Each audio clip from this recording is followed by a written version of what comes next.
നന്നായിട്ട് മഴ പെയ്തുകൊണ്ടിരിക്കുന്ന ഒരു ദിവസം ഒരു പുഴു കിടക്കാൻ സ്ഥലമില്ലാതെ ഒരു സ്ഥലത്തേക്ക് പോയി.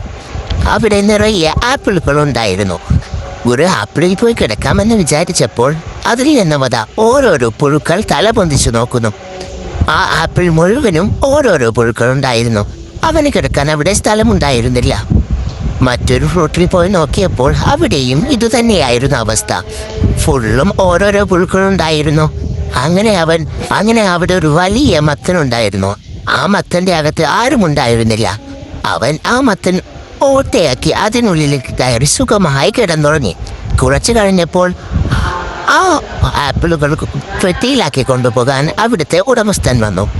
അയാൾ ആ ആപ്പിൾ എടുത്തത് പുഴു കണ്ടപ്പോൾ അവൻ അതിലുണ്ടായിരുന്ന എല്ലാ പുഴുക്കളെയും രക്ഷപ്പെടുത്താനായി അവിടെ ഉണ്ടായിരുന്നൊരു പാത്രം തട്ടിയിടുന്നു.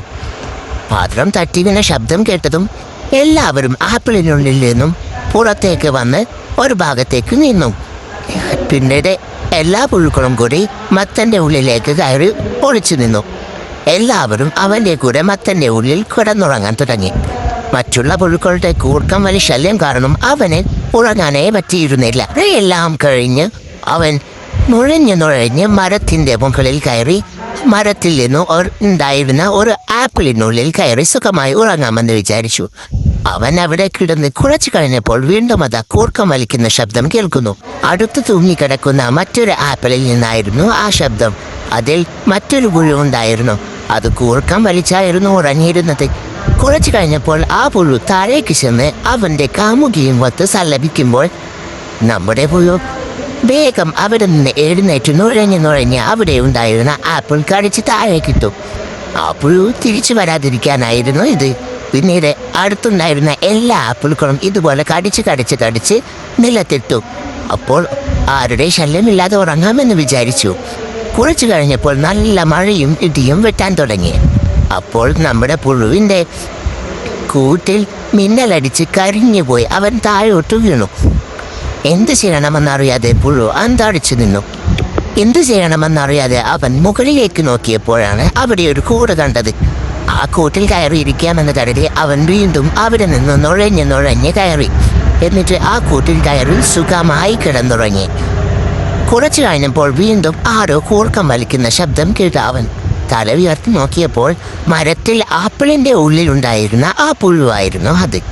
പിന്നീട് മഴ മാറിയപ്പോൾ അതിന് ഉറങ്ങാൻ പറ്റാത്തത് കാരണം പുഴു വീണ്ടും നുഴഞ്ഞ് താഴേക്ക് വന്നു. അവിടെ ഒരു വീട്ടിലെ ജനാലിലൂടെ ഉള്ളിലേക്ക് നോക്കിയപ്പോൾ അവിടെ ഉണങ്ങിയ ഒരു ചെടി എളുപ്പമുണ്ടായിരുന്നു. ആ ചെടിയിൽ കയറി നിൽക്കാമെന്ന് കരുതിയ അവൻ വീട്ടിനുള്ളിലേക്ക് കയറി. പുഴു നുഴഞ്ഞ് ചെടിച്ചട്ടിയിലേക്ക് എങ്ങനെയൊക്കെയോ എത്തി. ചെടിച്ചട്ടിയുടെ ഉള്ളിൽ കയറിയപ്പോൾ അവിടെ ഫുള്ളും ഉറുമ്പ് കൂട്ടമായിരുന്നു. ഉറുമ്പിനെ കണ്ടതും ഉറുമ്പ് അവനെ ഓടിച്ചു. അവൻ വേഗം ചെടിയുടെ ചില്ലയിലേക്ക് കയറി.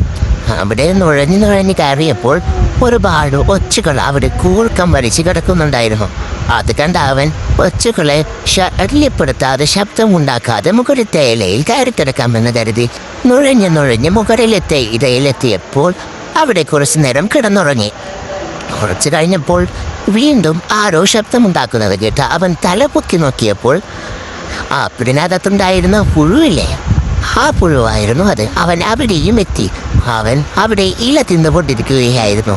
അത് കണ്ട് പുഴു വീണ്ടും അവിടെ നിന്നും മുകളിലേക്ക് വീണ്ടും നുഴഞ്ഞ് കയറാൻ തുടങ്ങി. അടുത്ത ചില്ലയിലെത്തിയപ്പോൾ അവിടെ 2 പാവകളും അവരുടെ കുട്ടിയും ഉണ്ടായിരുന്നു. അവരെ കണ്ടപ്പോൾ പുഴു വീണ്ടും നുഴഞ്ഞ് കയറാൻ തുടങ്ങി. അങ്ങനെ അറ്റത്തുള്ള ഇലയിൽ എത്തി അവിടെ കിടന്നുറങ്ങാമെന്ന് വിചാരിച്ച് പുഴു അവിടെ കിടന്നുറങ്ങുമ്പോൾ അവിടെ ഒരുപാട് ഈച്ചകൾ വന്ന് ശബ്ദമുണ്ടാക്കാൻ തുടങ്ങി. ഇത് കണ്ട് പുഴു എന്ത് ചെയ്യണമെന്നറിയാതെ അവിടെ തന്നെ സ്റ്റക്കായി നിന്നു.